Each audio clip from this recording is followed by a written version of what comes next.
Bienvenidos a este espacio que forma parte de mi canal de YouTube. Es un espacio que estará dedicado 100% a conversar en vivo sobre salud mental.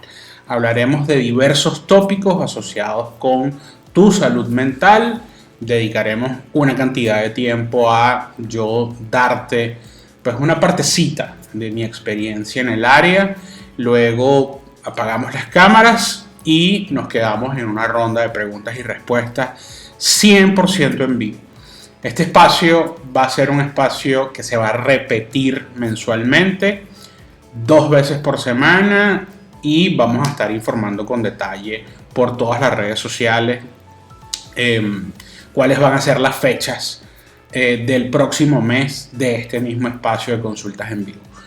Para nada es un espacio equivalente a asistir con un profesional de la salud mental, independientemente de que yo sea psicólogo y tenga la experiencia que tengo en el ámbito clínico. Pues esto, desde ningún punto de vista, desde ningún ángulo, equivale a una consulta con un psicólogo cara a cara o a través de cualquier plataforma online que están tan en tendencia después de lo que todos vivimos hace un par de años.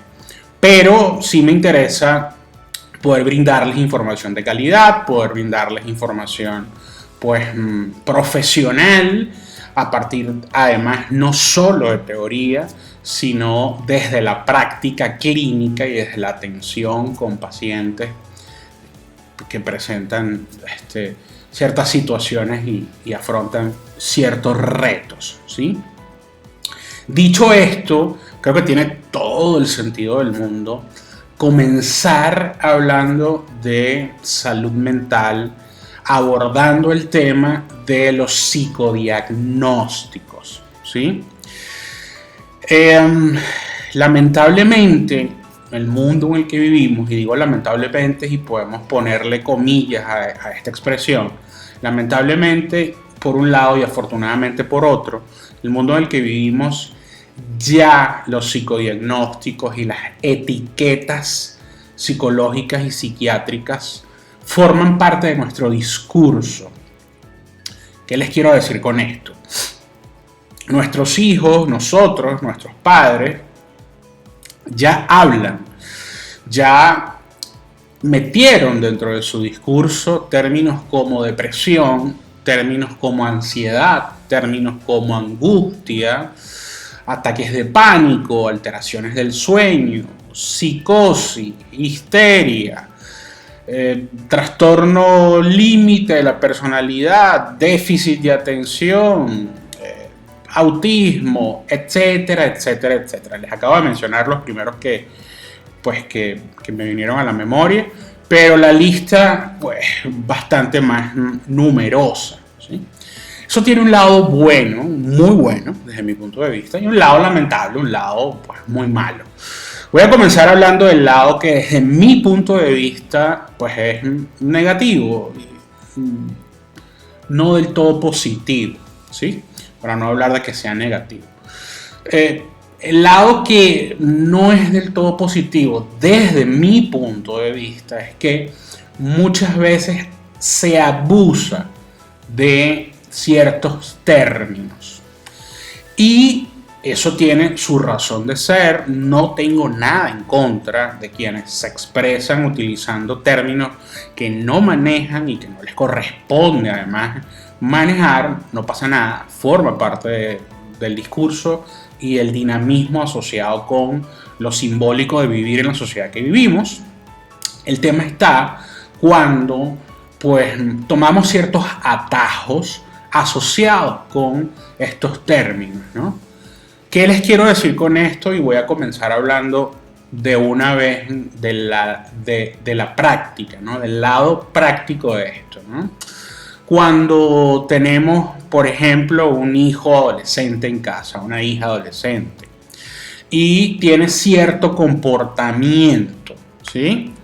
Muchos padres, no estoy generalizando, pero sí estoy 100% seguro que muchos padres asocian este comportamiento con el simple hecho de ser adolescente.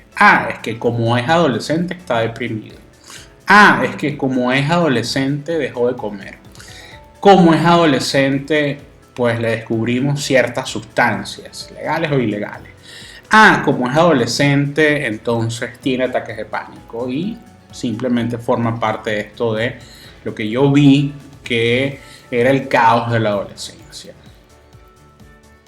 Como este hay muchos más ejemplos que yo pudiese mencionar acá, pero creo que este ejemplo es bastante ilustrativo, ¿sí?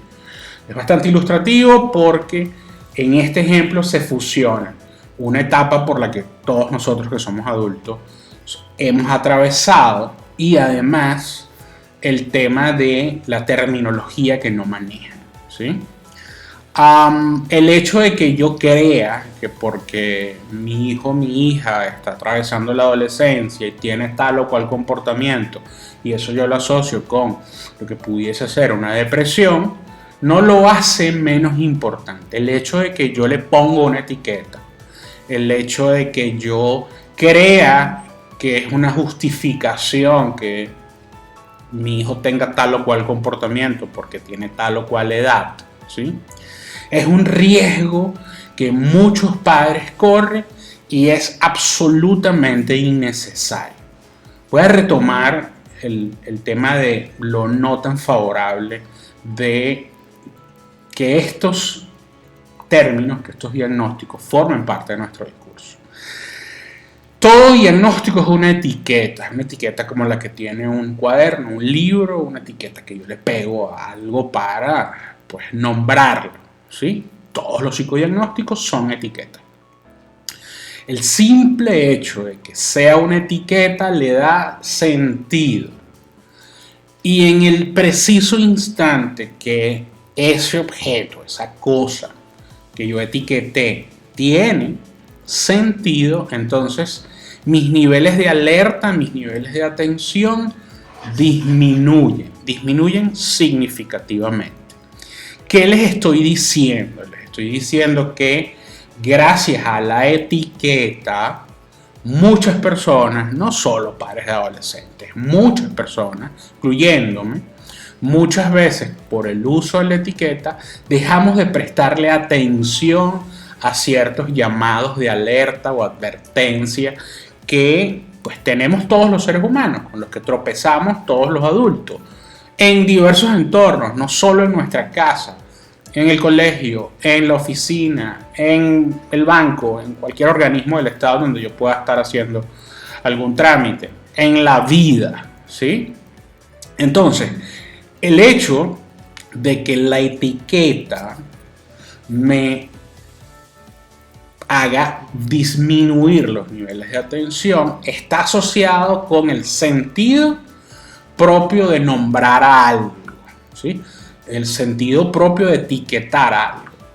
Esto, ¿qué tiene negativo? Pues lo negativo desde mi punto de vista, porque ustedes deben estar pensando, es necesario llamar a las cosas y mucho más llamarlas por su nombre. Sí, efectivamente estoy de acuerdo y ahí está el lado positivo. Pero dentro de eso positivo, lo negativo está que los niveles de atención, alerta disminuyen y muchas veces por la etiqueta, por el mal uso de la etiqueta que ya forma parte de nuestro discurso, pues bajamos la guardia y en algunos casos puede ser muy tarde.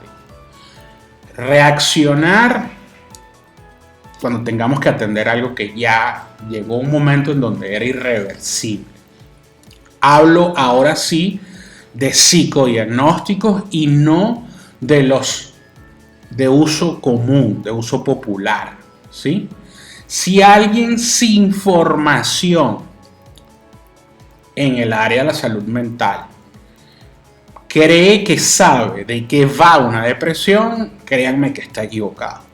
Si alguien sin la debida formación en el área de la salud mental cree que lo que le pasa a tal o cual persona tiene que ver con, es que tiene un trastorno de déficit de atención o un trastorno de personalidad tipo border, limítrofe, o es una fobia o qué sé yo, lo que ustedes quieran, pues créanme que están equivocados.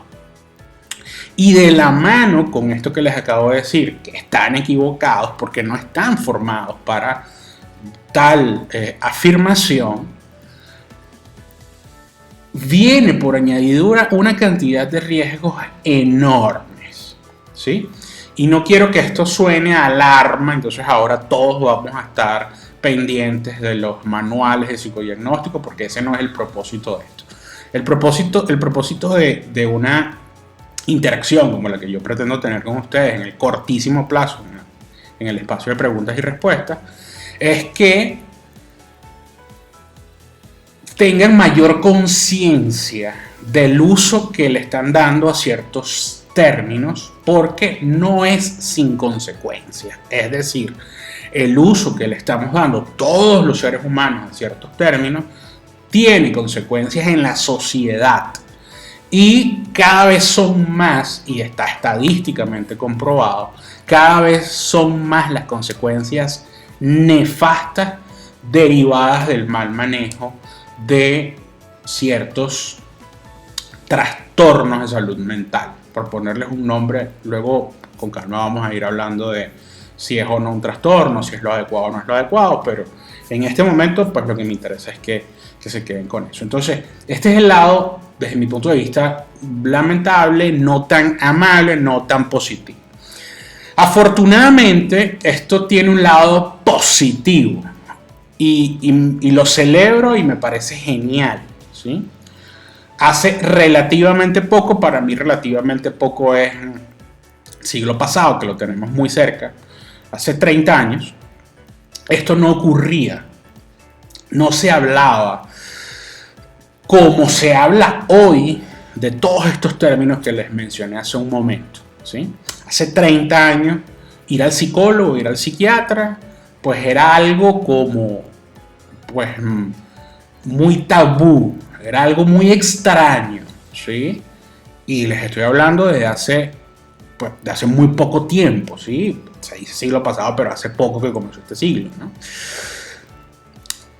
Y ahí está lo positivo, el hecho de que en los últimos 25, 30 años y esta situación compleja que todos vivimos hace un par de años hizo que la salud mental se transformara en uno de los protagonistas de nuestra sociedad.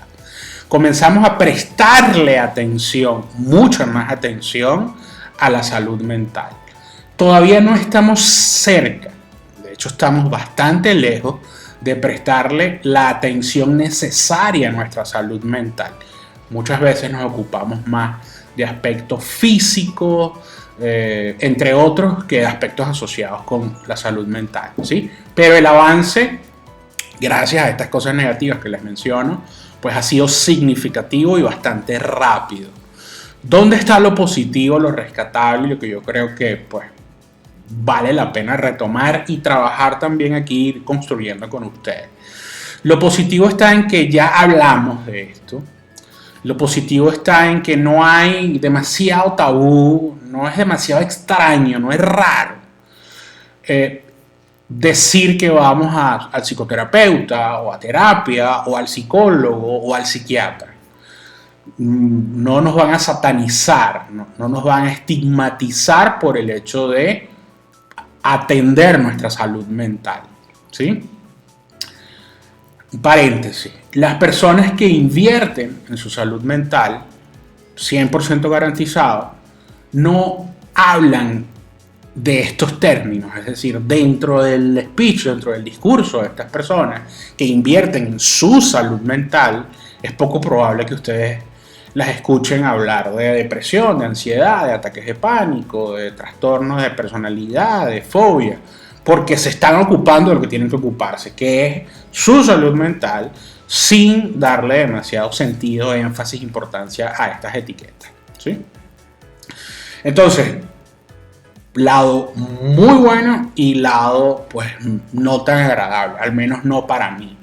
Lo importante en dónde está, lo importante está en entender que nada es bueno por completo ni malo por completo. Fíjense que acá en un mismo fenómeno hay cosas positivas y no del todo favorables en una misma situación que atender en el área de la salud mental, ¿sí? Ahora bien, este espacio con el que quiero comenzar esta experiencia, quiero dedicarlo, como les dije, al tema del psicodiagnóstico, ¿sí? Quienes pues nos especializamos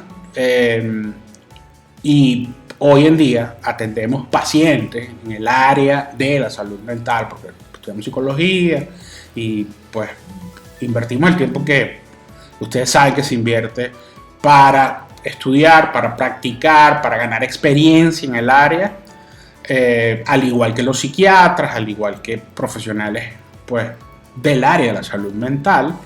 Utilizamos manuales diagnósticos. Estos términos que yo les he compartido no son propios del dominio popular, es decir, no surgió en una plaza, ni en una iglesia, ni en una junta en donde habían 25 psiquiatras reunidos y 25 psicólogos clínicos, no, para nada.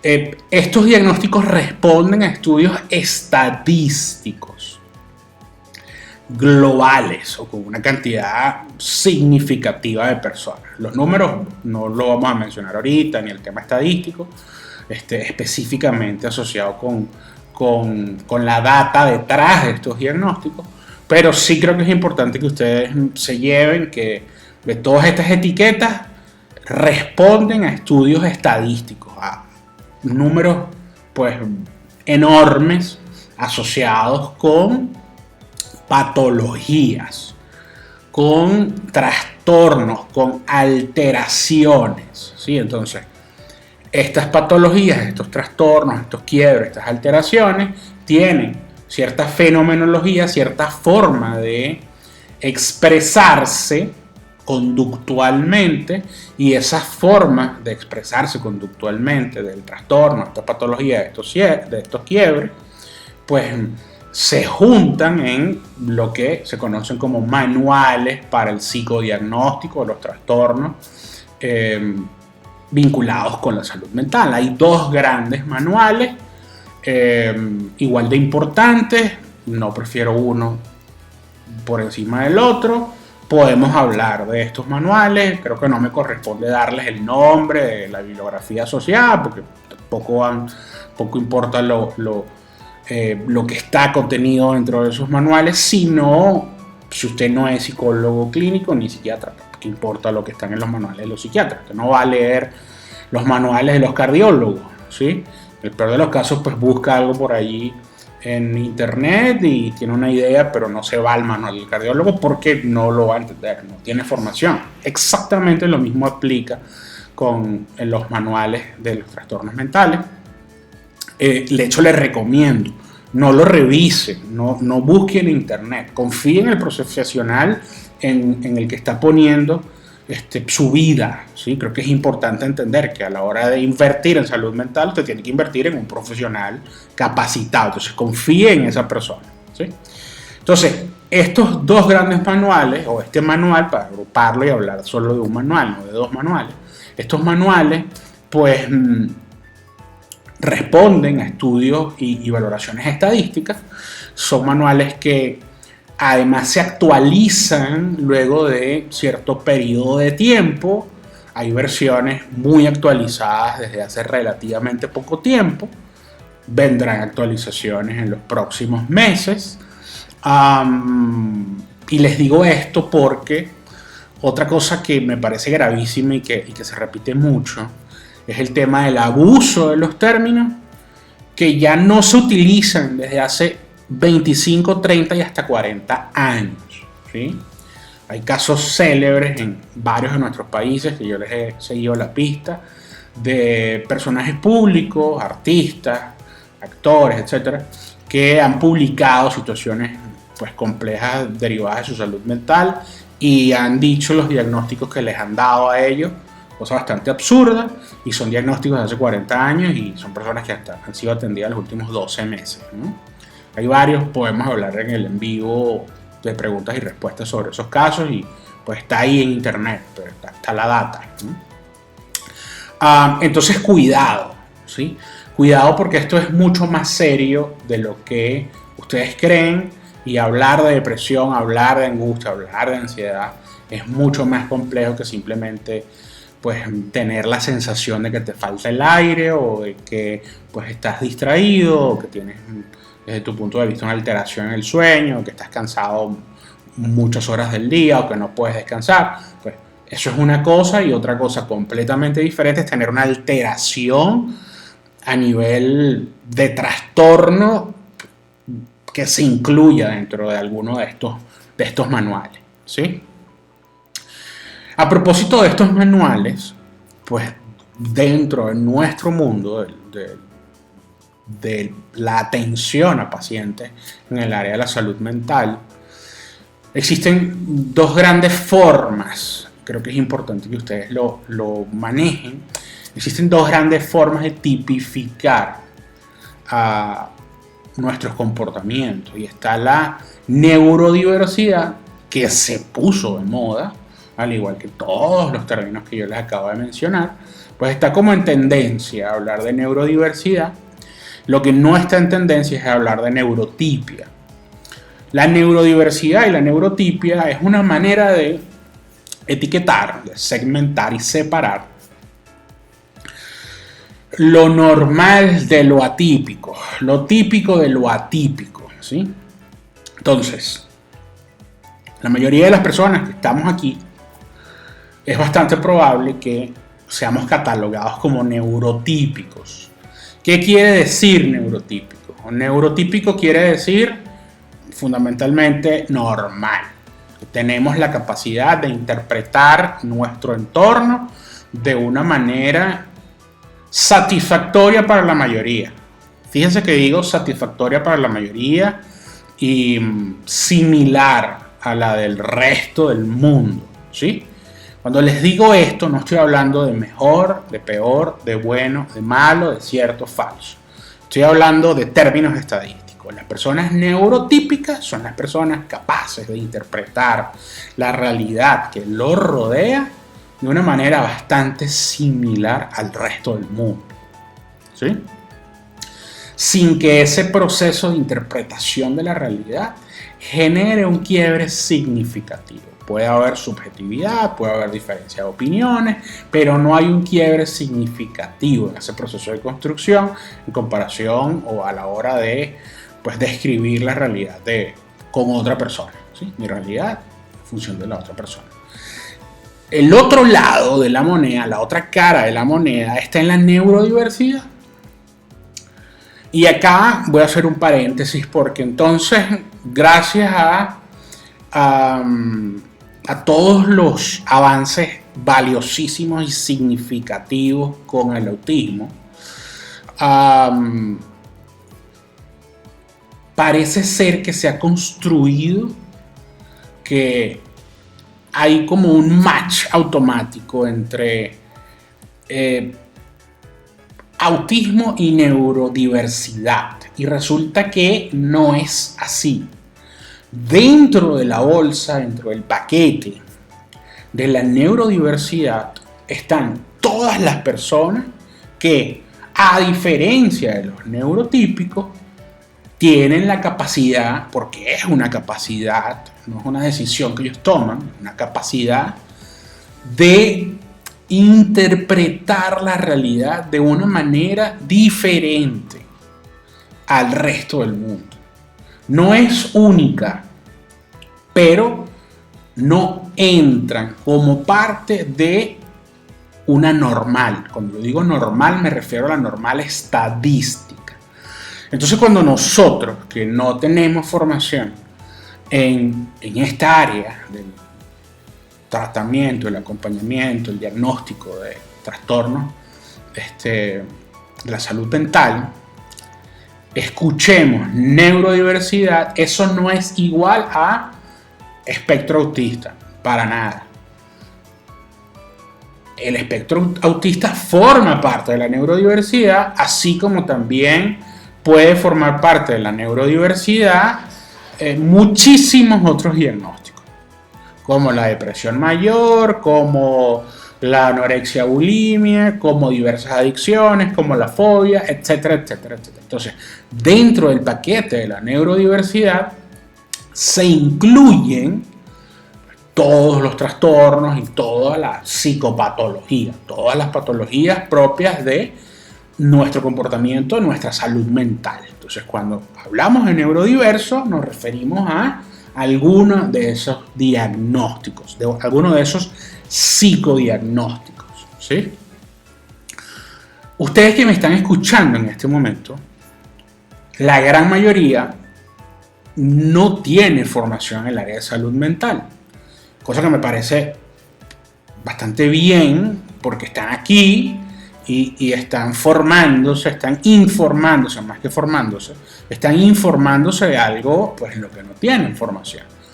Cosa que les celebro y les agradezco porque es necesario saber para no abusar. Habrán quizás algunos psicólogos por allí, algún psiquiatra, alguien del área que tiene un poquito más de experiencia y con el que con gusto vamos a conversar en un momento en el espacio de preguntas y respuestas, ¿sí? Pero la gran mayoría no tiene una formación acá. Y la gran pregunta que ustedes se hacen es, bueno, ¿qué hago yo? Cuando pues me llega a mí un familiar, un amigo, un cliente, y yo creo que tiene un diagnóstico asociado con esto de la salud mental. Yo creo que tiene una depresión, yo creo que tiene un ataque de pánico, yo creo que tiene un trastorno tal y cual característico, yo creo que tiene una adicción, o yo creo que tiene lo que ustedes creen que la persona tiene, ¿no? Número 1, a la hora de atender tal situación. Número 1, escuchar a la persona sin ser especialista, es decir, escuchar a la persona. Las preguntas básicas son fundamentales como primer paso. ¿Qué, cuándo, cómo, dónde? ¿Cuánta frecuencia experimentas esto? ¿Está en la mañana, en la tarde, en la noche? ¿Lo estás soñando? Es decir, recabar la mayor cantidad de información posible desde la posición del no soy experto, porque no lo son y está bien. El primer paso es aceptar que no es mi área, ¿sí? No estoy diciendo que automáticamente lo van a referir, ese no es el mensaje. El mensaje es, paso número 1, no es mi área. Si la persona está conmigo es porque quiere ser escuchada.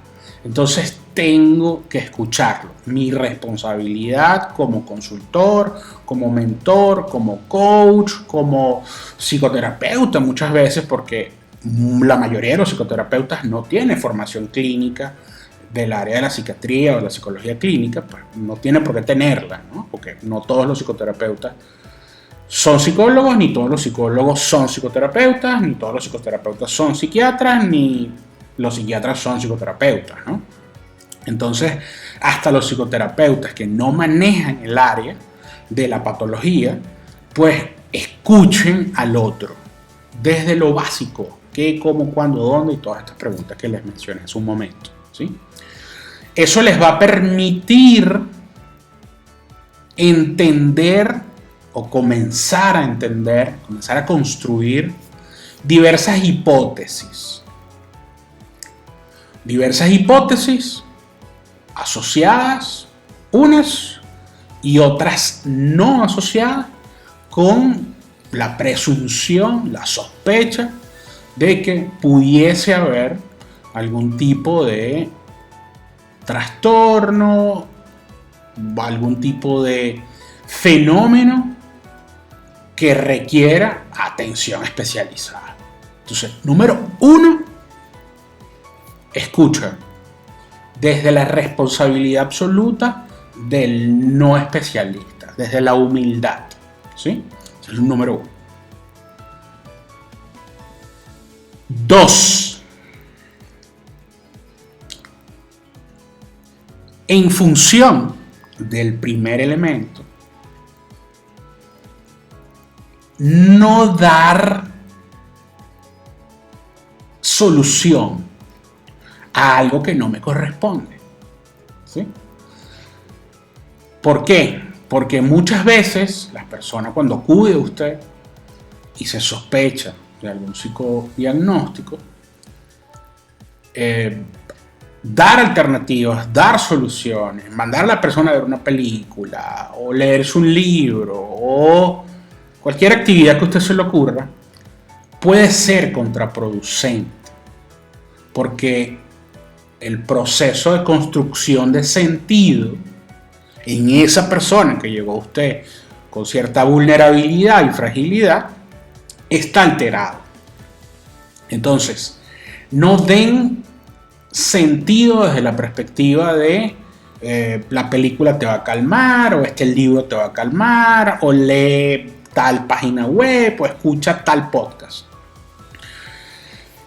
En ningún podcast, en ninguna película y en ningún libro va a encontrar lo que esa persona necesita. 100% garantizado. Ni siquiera en mi podcast que se llama Ir al Psicólogo va a encontrar absolutamente nada ahí que le ayude, porque los podcasts son informativos. En ningún momento pues pueden compararse con la atención que usted le está brindando, la atención de que un psiquiatra, un especialista le puede brindar a alguien que necesita el debido apoyo y acompañamiento en temas de salud mental. Entonces, número 2, no experto. Usted no es experto, no recomiende nada, ninguna acción, ¿sí? Entonces, la intervención, a propósito de una situación como esta, es, punto 2, escuchar, tratar de hilar partes del discurso, construir sentido a partir de lo que te dice tu cliente, tu amigo, la persona que acudió a ti, ¿sí? Y de la mano con lo que les acabo de plantear, es muy importante que ustedes entiendan el valor de la sinceridad. No solo le van a decir, no soy experto en esto, porque no tienen nada más que decírselo. Lo que sí tienen que decirle es, lo voy a consultar con alguien a ver qué tal. Quizás hay cosas que pudiésemos no estar viendo en este momento. Cualquier frase similar, ¿sí? Desde el agradecimiento. Hay que agradecerle a la persona. Gracias por haber acudido a mí, porque si acudió a usted en un momento de quiebre es porque tiene confianza en usted. Y eso vale muchísimo. Vale más que referirlo, ¿sí? Elemento número 3 tiene que ver con el trabajo que usted asume, el trabajo personal que usted asume en función de su propia salud mental. ¿Qué les quiero decir con esto? Es muy sencillo. Yo no puedo atender a nadie, absolutamente a nadie, sin antes haberme hecho cargo de lo que me corresponde a mí trabajar y hacerme cargo, ¿sí? Y en salud mental eso es una máxima. Es la metáfora de estas advertencias bastante particulares cuando nos montamos en un avión, ¿sí? No podemos brindarle apoyo a otro, así sean nuestros hijos, nuestros familiares más queridos, si yo no soy el primero en ponerme la mascarilla. Yo me pongo la mascarilla, primero yo, para luego poder ayudar a los demás. Si yo intento ayudar a los demás, no voy a ayudar al otro y tampoco me voy a salvar yo. Entonces, muy importante el tema de tu trabajo por tu salud mental. Te voy a explicar por qué, más allá de la metáfora del avión. La mayoría de quienes están acá son mentores, coaches, neurocoaches, consultores, profesionales en el acompañamiento transformacional en general, ¿sí? Cuando no tenemos formación y tampoco tenemos un trabajo importante, significativo, en nuestra salud mental propia, estoy hablando significativo no de 3 sesiones, estoy hablando de años de construcción, años de trabajo, no solo en el área de la salud mental, también en el ámbito espiritual, físico, emocional, etc., ¿no? Cuando no tengo un trabajo detrás y que sea próximo además, porque no es que yo fui al psicólogo cuando tenía 20 años y tengo 50, entonces ya ahí murió, ¿no? Tiene que ser próximo. Porque pues nuestro cerebro cambia, nuestro cuerpo cambia, todos nosotros cambiamos a diario. Cuando entonces no tenemos ese trabajo, no tenemos la formación y nos llega alguien con cierto monto, por ejemplo, de ansiedad, automáticamente voy a querer taponar esa ansiedad con sentido. Desde la empatía, muchas veces las personas dicen, y es una pregunta que yo hago a veces con un poquito de trampa cuando le hablo a un público como ustedes, y es, bueno, ¿qué harías en esta situación? El 90% de las personas me dice, bueno, trabajaría desde la empatía. Fatal, porque trabajar desde la empatía es trabajar también desde la angustia, ¿no? Entonces, lo que hago es taponar, lo que hago es callar. ¿Por qué? Porque la angustia tiende a generar angustia. Es un caso general. En el espacio de preguntas y respuestas podemos hablar de casos más específicos y con una carga de más clínica, ¿no?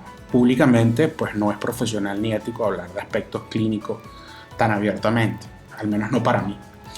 Entonces, elemento 3 tiene que ver con tu trabajo contigo, porque el trabajo contigo te va a permitir no responder desde tus demonios, en palabras bastante claras, un poco rudas, desde tus sombras, desde tus miedos.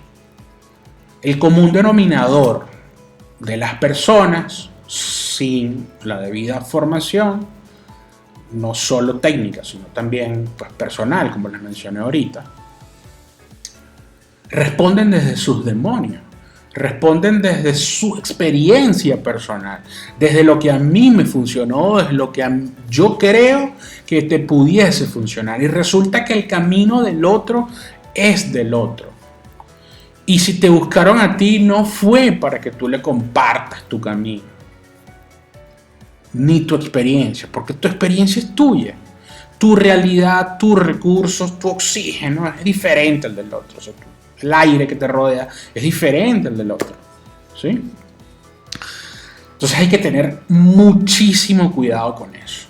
Muchísimo cuidado con eso, y la manera de atenderlo es sencilla. Invierte en ti. Invierte en entender qué es lo que te pasa a ti. Eso te va a permitir poder darle un servicio de excelencia a todos tus clientes sin necesidad de ser psicólogo.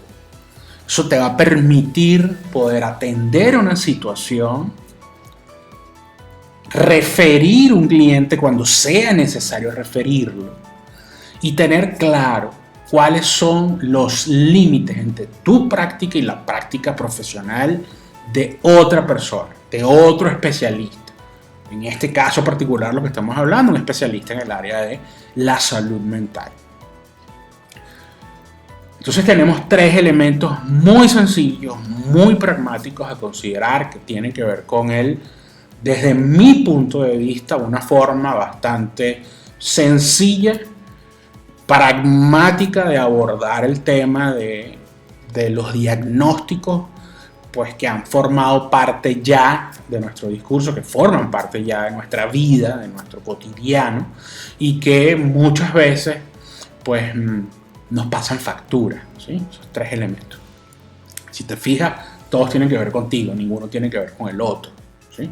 Tiene que ver con lo que tú haces como profesional en el ámbito del acompañamiento, teniendo conciencia, información de calidad y respetando, reconociendo lo que el otro está poniendo en ti, lo que tu cliente está poniendo en ti, ¿sí? Entonces, esta es la primera parte de lo que vengo a traerles esta semana,